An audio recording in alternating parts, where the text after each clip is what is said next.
Muchas gracias, señora presidenta.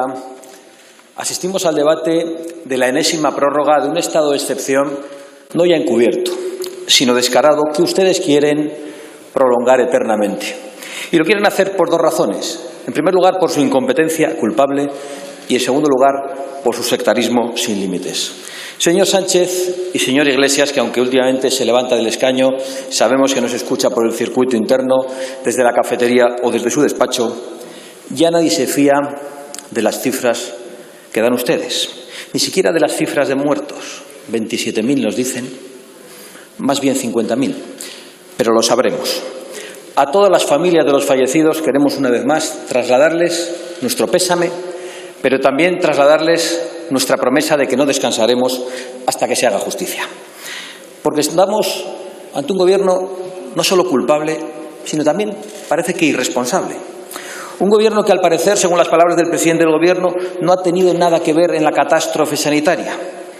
O era inevitable, y nos ha relatado la situación de otros países, obviando que estamos a la cabeza en el número de muertos por habitante, o es culpa de todos los medios de comunicación, incluso a los que hoy ha culpado el señor Sánchez de haber estado restando importancia al virus, o era culpa de otros, fundamentalmente de Madrid.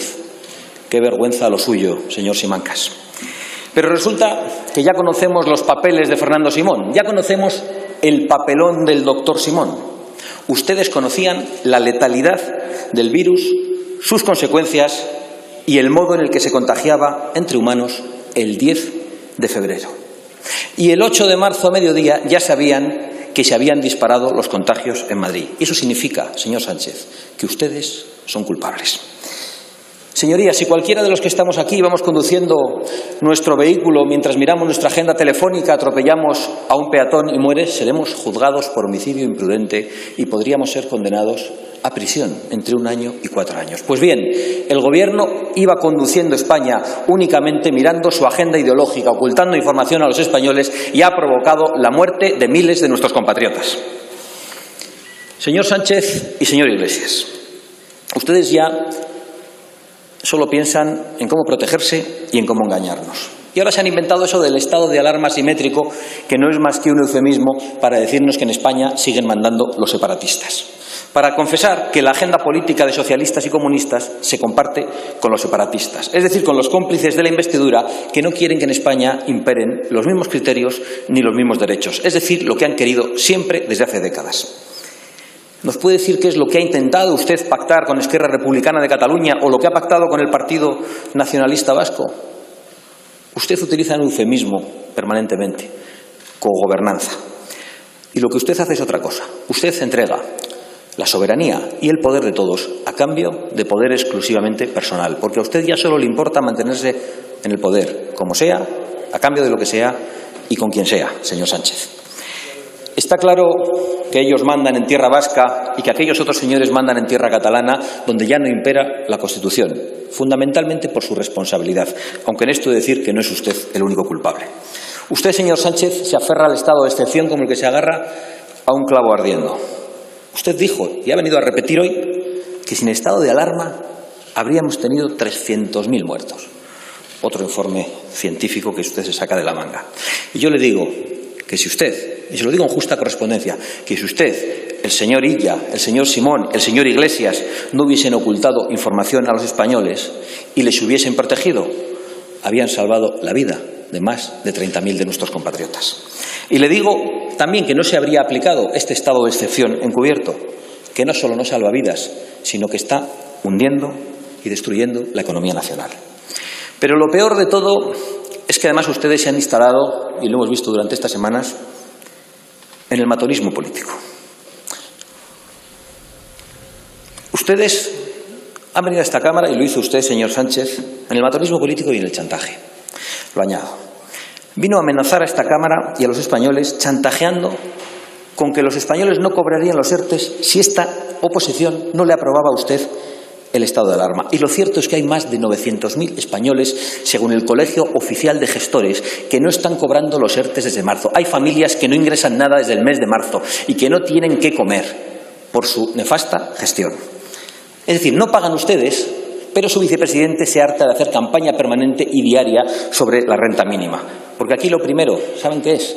Su propio escudo. Y por eso, en primer lugar, dan el dinero a las televisiones y a los artistas acólitos y parece que el escudo social y los trabajadores son siempre los últimos.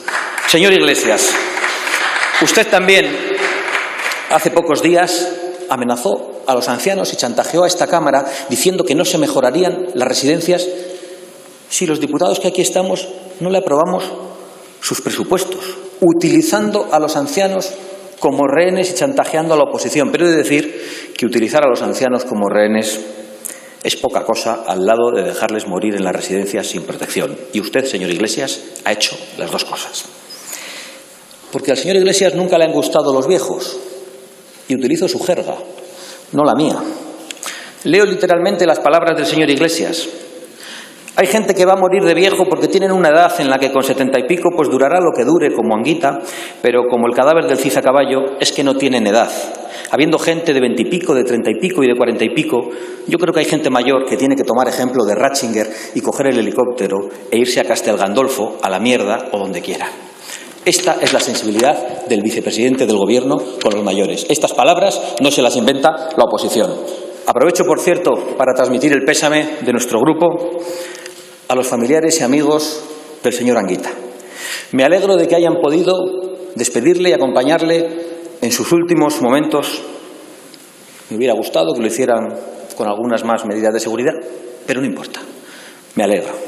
Igual que me enfurece y nos enfurece a muchos españoles que cientos de miles de nuestros compatriotas, y digo cientos de miles, no hayan podido acompañar a sus familiares y amigos en los últimos momentos de su vida o en la despedida en su funeral. Porque ustedes se lo han prohibido y porque ustedes se lo siguen prohibiendo, en vez de haberles dado los medios y las medidas de seguridad necesarias para que se celebrasen funerales y sepelios dignos. ¿O es que, señorías, hay que tener el carné comunista para poder despedir a nuestros familiares y amigos muertos? Pero lo peor no solo es el sectarismo del Gobierno.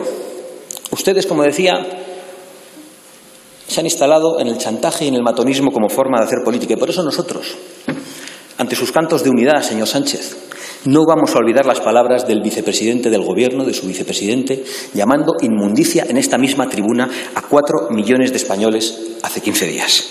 Y no vamos a olvidar que su vicepresidente ayer animó a los escraches contra las casas de varios de los diputados que aquí estamos. Señor Iglesias, no vamos a olvidar sus palabras de ninguna manera. Si no le gusta ser vicepresidente y le gusta volver por sus fueros, al menos no mande a sus lacayos. Venga usted mismo a nuestras casas. El señor Iglesias, he de decir que estamos hartos de verle con sus aires sacerdotales en televisión o en este púlpito, llamando al consenso, mientras que luego de repente aparece con esos modos de largo caballero, llamando a la guerra civil desde la tribuna del Congreso, como hizo aquí hace 15 días. Por cierto, con el auxilio de ese agente castrista, que es su amigo monedero, que se ha permitido llamar nada más y nada menos que hemofílicos a los manifestantes que estos días protestaban contra su gobierno. Todo mientras ustedes se disfrazan de demócratas y sube el señor Iglesias a esta tribuna a identificar sus propias ideas con la democracia. Comunismo y democracia. Señor Iglesias, váyase con esa música a otra parte. Y antes de hablar de democracia, lávese la boca y sobre todo limpie el rastro totalitario que ha dejado en Internet apoyando a los amigos de la banda terrorista ETA y a todo tipo de narcodictaduras. Y déjenme, señorías, que en este contexto que nosotros identificamos de un gobierno liberticida que ha provocado la muerte de miles y la ruina de millones, pues que nos encontramos a un partido como Ciudadanos que ha decidido ser útil al gobierno socialcomunista apoyado por los separatistas, es decir, a la banda de Sánchez, y ser inútil a los españoles. Parece que el Partido Nacionalista Vasco es el nuevo modelo de Ciudadanos, que parece que solo quiere ser una bisagra y que quiere colocarse en una posición equidistante en estos momentos ante un gobierno que está atacando las libertades públicas. A Ciudadanos no le ha bastado además con apoyar este estado de excepción ilegal, sino que se ha deslizado también por la pendiente, lo han hecho algunos de sus cargos, de los insultos a los manifestantes. Señorías, yo creo que el único plan de este gobierno es hundir la economía y empobrecer a los españoles. Lo creo y lo lamento porque me parece que no es una consecuencia de su incompetencia política. No. Creo que es un plan deliberado de los socios comunistas de este Gobierno. En vez de subvencionar el empleo, como les propuso Vox a ustedes hace 3 meses, se han dedicado a promocionar el desempleo y a subvencionar el desempleo, para que millones de españoles tengan que acabar viviendo sin otro remedio, sin otra alternativa, de esas rentas mínimas que dependen de la gracia y de la voluntad del señor Iglesias. Muy cerca de las cartillas de racionamiento con las que usted, señor Sánchez, nos advertía cuando se refería al señor Iglesias. Señor Sánchez y señor Iglesias, ustedes quieren conducir a los españoles a la aceptación de una especie de servidumbre voluntaria como consecuencia de la desesperanza que provocan sus políticas. Y por eso su deliberado empeño en destruir los sectores claves de nuestra economía, el sector automovilístico, el sector primario y el sector turístico, 1/3 de la economía nacional. En cuanto al sector automovilístico, esta semana hemos conocido la intención de Nissan de cerrar su planta en Cataluña, lo que implicará la destrucción de 3.000 empleos directos y 21.000 empleos indirectos. Desde Vox les hemos venido advirtiendo todo este tiempo de las consecuencias nefastas de su política contra el automóvil y contra el diésel. Y aquí están ya las consecuencias en forma de paro y en forma de pobreza para muchos españoles. Ustedes se han dedicado durante los últimos años a atacar una industria, la del automóvil, que es esencial para Cataluña, para el País Vasco, para Galicia, para Castilla y León, para Andalucía. Y todavía esta semana, en plena pandemia, se han permitido ustedes el lujo de decretar que en el año 2050, 2040, no sé cuándo lo han dicho, ya no habrá ni diésel ni gasolina. Ustedes no pueden ser más irresponsables. En cuanto al sector turístico, las palabras del señor Garzón no son solo una ofensa, sino que son propias de alguien completamente ignorante sobre el sector, que actúa irresponsablemente y llevado por su fanatismo ideológico. Unidas, por cierto, a la medida unilateral de aplicar una cuarentena, según han dicho ustedes, a todos los viajeros llegados a España durante 14 días, sin ofrecer ningún tipo de plan alternativo a través de test que pudieran identificar a las personas que vengan infectadas. Es decir, ustedes, con su posición, han hundido cualquier esperanza de recuperación de la temporada alta del turismo que comienza dentro de un mes. No me extraña que al señor Garzón no le gusten los turistas, salvo cuando el turismo lo ejerce él.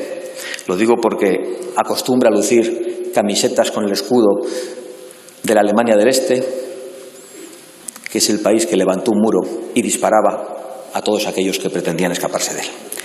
En cuanto al sector primario, ustedes se han permitido durante estos días, ante la indignación de muchísimos agricultores y ganaderos, inventarse una nueva inspección para atacar a los agricultores y convertirles en sospechosos de esclavismo. Y se atreven ustedes a hacer esto cuando llevan años promocionando o firmando tratados internacionales que permiten la importación de productos extranjeros, producidos en muchos casos con mano de obra esclava. ¿Ustedes son así? ¿Ustedes se han dado un golpe? ¿Ustedes de dónde han salido? ¿Cómo en plena pandemia se atreven a atacar a los 3 sectores básicos de nuestra economía, que representan 1/3 de la economía nacional? Por cierto, ¿cuándo van a reconocer que van a tener que pedir un rescate que va a implicar el recorte de sueldos públicos y el recorte de pensiones? ¿Cuándo van a decir a los españoles cuál es el coste exacto de sus políticas nefastas? Se lo repito porque tengo la impresión de que ustedes no van a confesarlo y que van a alargar en el tiempo esa información. Porque ustedes, como les decía antes, ya solo quieren protegerse a sí mismos y protegerse de los españoles. Usted subió a esta tribuna en marzo, señor Sánchez, a alertar de los bots de ultraderecha en las redes sociales. Se les están llenando las calles de bots, se les están llenando los balcones de bots, se les está llenando toda España de bots, de españoles que protestan contra su gobierno y que exigen la dimisión del señor Sánchez y del señor Iglesias. La revuelta de los balcones, de las cacerolas y de las mascarillas es imparable, por mucho que ustedes utilicen campañas de desinformación o por mucho que lo impidan sus delegaciones del Gobierno o las consejerías de Sanidad de Ciudadanos. El civismo de los españoles que están saliendo a manifestarse a las calles, manteniendo la distancia de seguridad y con mascarillas, es un ejemplo ante el incivismo de un Gobierno y de algunos miembros, como el vicepresidente, que rompió la propia cuarentena para acudir a un Consejo de Ministros.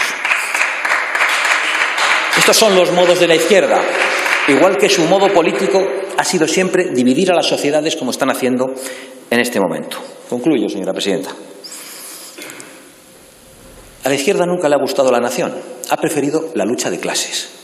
Y como eso ya ha fracasado, veo que le hace gracia al señor Errejón, ahora se han inventado ustedes la lucha de barrios. Y han tratado de catalogar a los españoles entre los que viven en un barrio acomodado y en un barrio humilde. Y han querido decir a toda España y al mundo entero que solo protestaban los españoles que vivían en la calle Núñez de Balboa, con insultos, llamándoles hemofílicos, llamándoles cayetanos, y con el auxilio estúpido de Ciudadanos en este caso. Pues bien, la revuelta de las cacerolas y de las mascarillas ya se ha extendido por todos los barrios, humildes, acomodados, populares y por toda España. Y ustedes no van a poder detenerla, por mucho que se empeñe el señor Marlaska, que es el que firma las prohibiciones para que los españoles con toda seguridad y dentro de vehículos puedan manifestarse en Cataluña. Concluyo. Usted, señor Sánchez, y usted, señor Iglesias, creo que no tienen ni remedio, ni escrúpulos, ni disculpa. Y por eso quiero hacer un llamamiento desde esta tribuna a todos los españoles, voten lo que voten, vivan donde vivan, a que se unan a la caravana de vehículos del día 23 de marzo para exigir la dimisión de un gobierno que con su gestión criminal ha llevado a la ruina a millones de españoles y a la muerte a miles. Señor Sánchez y señor Iglesias, paguen y váyanse de una vez. Gracias, señora Abascal.